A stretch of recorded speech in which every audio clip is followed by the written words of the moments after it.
રાજ્યમાં વધુ એક વખત કમોસમી સંકટની આગાહી કરવામાં આવી છે। હવામાન નિષ્ણાંત અંબાલાલ પટેલે કરી છે આગાહી। 19મી એપ્રિલથી રાજ્યના વાતાવરણમાં પલટો આવશે। 19મી થી 21મી એપ્રિલ દરમિયાન વરસાદ થઈ શકે।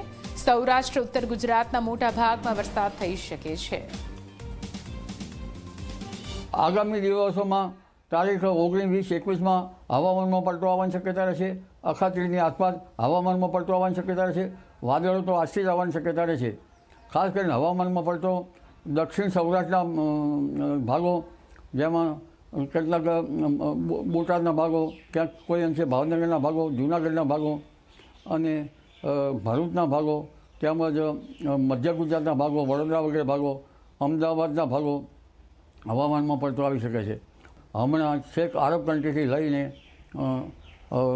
લગભગ રાજસ્થાનના ભાગો સુધીમાં એક વાદળનો સમૂહ છે અને જે પશ્ચિમ વિક્ષોભ આવે છે તેનો સડસડાટ ભેજ અરબ સાગરમાંથી અત્યારે જઈ રહ્યો છે, એટલે હાલ અત્યારે વાદળો જણાઈ રહ્યા છે।